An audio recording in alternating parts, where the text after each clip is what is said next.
બેટા મીરા, તું ચા મૂક, હું ભાખરીનો લોટ બાંધી દઉં. ના ના બા, તમે બેસો, હમણાં જ કરી નાખીશ. અરે પણ બેસે બેસે ક્યાં કોઈના શરીર વધે છે? તું તારે છે ને મને ભાખરીનો લોટ આપી દે ને. અને આવલો રોનકયો ઉઠ્યો કે નહીં? હા, સૂતા છે. કેમ, તબિયત ખરાબ છે એની? ના બા, તબિયત ખરાબ નથી, તો પણ રાત્રે ઝઘડો થયો હતો અમારી બંનેની વચ્ચે. અચ્છા, અને ચોખ્ખું કહીને સૂતા છે કે સવારે ઉઠાડવાની કોઈ જરૂર નથી. હા એટલે એ તમારા રૂમમાંથી ધીમો ધીમો અવાજ આવતો તો મને એમ કે વાતો કરતા હશે. અરે પણ તમને લોકોને રાતે જપ નથી. કઈ વાતમાંથી ઝઘડો થયો? બા, ઝઘડા માટેનું કોઈ કારણ નથી. એમની ફક્ત રોજ માટે એક જ વાત હોય છે કે તું મને પસંદ નથી. તારી સાથે લગ્ન કર્યા એ મારી મજબૂરી હતી એટલે કરવા પડ્યા, પણ તારું મોઢું જોવું એ મને પસંદ નથી. તમે જ કહો ને બા, હું ક્યાં જાઉં, શું કરું હવે? હાવ ઘેલો છે. કાંઈ નહીં, તું ચિંતા નહીં કર. ધીમે ધીમે બધું ઠેકાણે પડી જશે. હા ને? નહીં પડે. આ ભાવમાં તો ઠેકાણે કંઈ પડવાનું છે નહીં, કારણ કે માણસના મનમાં અને દિલમાં જગ્યા ન હોય ને તો તમે કંઈ ના કરી શકો. ફક્ત ઘરમાં રહીને નોકર જેવી ફિલિંગ આવે છે મને કે હું તો આ ઘરની નોકરાણી છું. સવારથી સાંજ સુધી કામ કર્યા કરું અને સાંજે થાકીને સૂઈ જાઉં. પણ બેટા એવું તો નથી ને કે એકલા રોનકનો જ વાંક હોય? તું કંઈક સામે બોલી હોય, તે કંઈ એની સાથે તોછડાઈ ભર્યું વર્તન કર્યું હોય અને એ આવું બોલ્યો હોય, એવું તો નથી ને? બની શકે એવું ક્યારેક થયું હોય બા કે હું સામે પણ બોલી હોય, પણ તમે જ વિચાર કરો ને, છેવટે જતાં તો હું પણ માણસ છું. મારા પણ તો અરમાન હોય કે નહીં? હું જિંદગી જીવવા માટે અહીંયા આવી હતી. નાનપણથી મા બાપને જોયા નથી, એમનો પ્રેમ કેવો હોય, પરિવાર કેવો હોય એ કંઈ ખબર નહોતી. અનાથ આશ્રમમાં મોટી થઈ, તમે દયા ખાઈને લગ્ન કરાવીને લઈ આવ્યા, અને અહીંયા આવ્યા પછી ફરી અનાથ થઈ ગઈ છું. ના, તું અનાથ નથી. હું છું ને તારી સાથે. અને સાંભળ, આમાં સ્રોત નથી આવતી. ક્યારેક તો સૂરજ ઉગે ને, થશે, બધું સારું થઈ જશે. અને એટલે તો વિચાર કર બેટા કે રાજા રામને અને સીતાને પણ દુઃખ પડ્યા હતા, તો આપણે તો પામર માનવી છીએ. થોડો વખત એવું, પછી બધું સારું થઈ જશે. જોઈએ જે ઈશ્વરની કૃપા.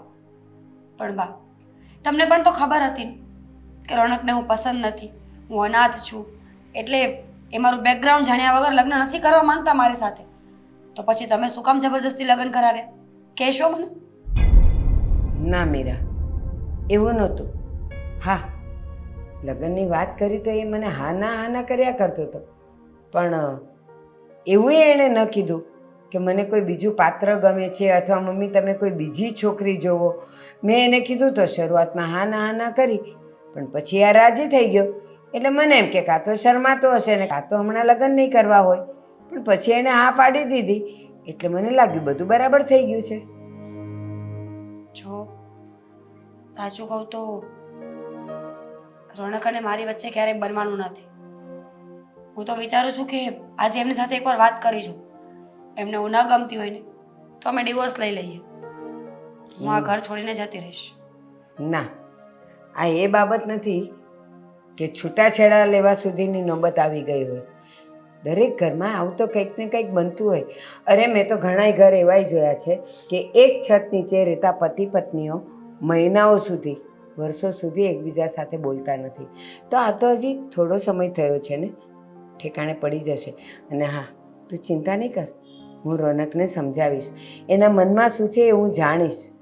બેટા એક કામ કર, તું જેટલું એની સાથે વધારે રહીશ ને, એની પાસે રહીશ ને, તો ધીમે ધીમે માયા બંધાઈ જશે. અને હા, એની દરેક જરૂરિયાત પૂરી કરવા માટે તારે જ જવાનું. એના કપડાં લત્તા, એની વસ્તુઓ, એને જમવાનું, ચા નાસ્તો બધું તારે જ લઈને એની સામે ઊભા રહેવાનું. આજે ને કાલે લાગણી બંધાઈ જશે. અને આજે પણ તું ચા બનાવ, ભાખરી કર અને તું જ આપવા જા. બધું સારું થઈ જશે બેટા.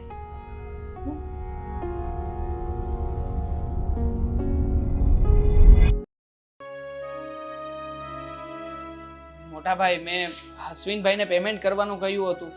એમના પૈસા ચૂકવવાના બાકી છે, તો તમે હજી નથી આપ્યા. અરે પણ આવવા તો દે પેમેન્ટ. એનું પેમેન્ટ લઈને થોડા આપણે ભાગી જવાના છીએ. મારી પાસે પૈસા જ નથી આવ્યા તો કેવી રીતે આપું? મને ફોન કરે છે તો મારે શું જવાબ આપવાના? તમે કયો એ કહી દો. એને કહેજે મને ફોન કરે. ઠીક છે. ચા થેન્ક યુ. રોનક, સવારમાં શું થયું? કઈ પ્રોબ્લેમ છે?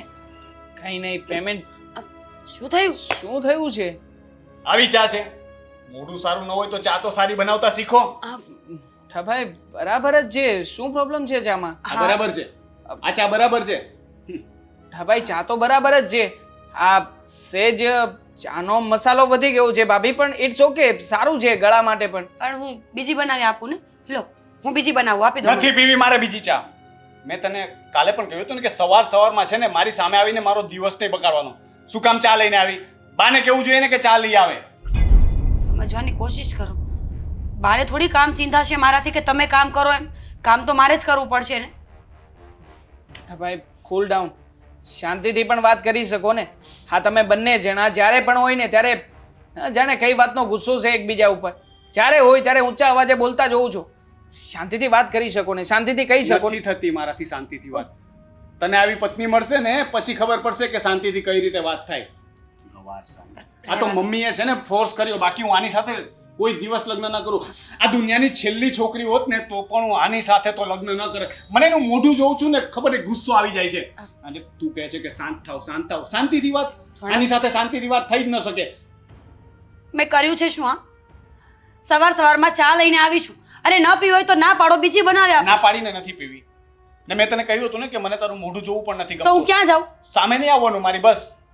અરે સામે ના આવે તો ક્યાં જશે બિચારા? હા મોટાભાઈ, સાચું કહું ને તો તમારો પણ વાંક છે.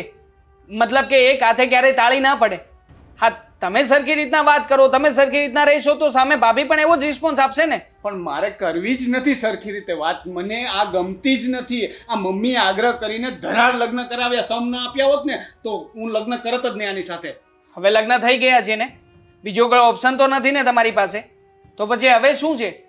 હવે લગ્ન કર્યા છે તો નિભાવો ને.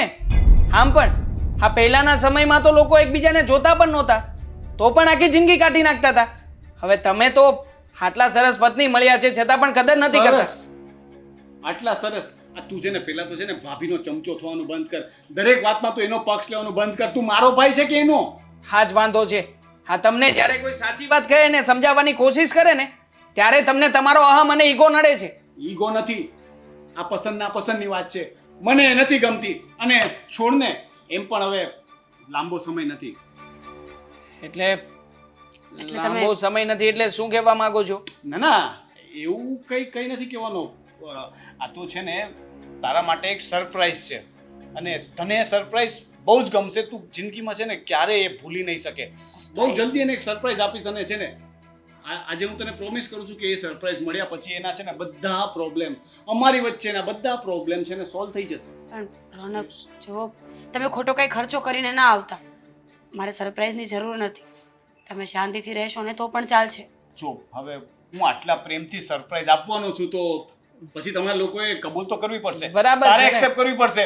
હું જો તને પ્લીઝ કહું છું, તારે પ્લીઝ છે ને મારી સરપ્રાઈઝ તો એક્સેપ્ટ કરવી જ પડશે. બરાબર છે. હા ભાભી, આ પોઈન્ટ ઉપર તમારો પણ વાંક છે. આ મોટા ભાઈ તમારા માટે કંઈક સારું કરવાનો પ્રયત્ન કરે છે તો શું કામ દર વખતે ખામીઓ કાઢો છો? અરે ફક્ત એના માટે જ નહીં, આપણા બધા માટે સારું કરવાની કોશિશ કરું છું. આ પરિવારમાં જે અશાંતિ છે ને, તું કહે છે ને કે દરરોજનો ઝઘડો તને ગમતો નથી, બસ હું એનું જ સોલ્યુશન લાવવા માટે કરું છું. એના માટે જ તો કહું છું કે આ એક વસ્તુ ખાલી જો તું મારો સાથ આપીશ. તે કહ્યું ને કે ભાઈ સાચું કરે છે તો તારે મારો સાથ આપવાનો છે. જો તું મારો સાથ આપીશ ને તો આપણા બધા જ પ્રોબ્લેમ સોલ્વ થઈ જશે. હું ક્યારે આની સાથે ઊંચા અવાજે વાત જ નહીં કરું. પ્રોમિસ ને? ક્યારેય ઝઘડો નહીં થાય, ક્યારેય ઊંચા અવાજે વાત નહીં કરો અને બંને જણા ઝઘડશો નહીં, બધું ઓકે છે ને? ઓકે, કારણ કે પેલું કહે છે ને કે ના રહેગા બાસ ના બજેગી બાસુરી. આ ઝઘડાનું કોઈ કારણ જ નહીં હોય તો ઝઘડો કેવી રીતે થવાનો? હે, જો હું બરાબર છે, આઈ સપોર્ટ યુ. હા, તું સાંજે આવીશ ને ઓફિસથી, ત્યાં તને પણ ખબર પડી જશે સરપ્રાઈઝ. હે, અને તને તો એની પહેલા જ મળી જશે. ચલો હું જરાક જાઉં છું. આ સરપ્રાઈઝ મારી રાહ જોતું હશે. હા જાઓ, ઓફિસે સમયસર પહોંચજો પાછા. ભાભી શું ચિંતા કરો છો? આ સરપ્રાઈઝ આપવા માંગે છે તો ખુશ તો થાવ.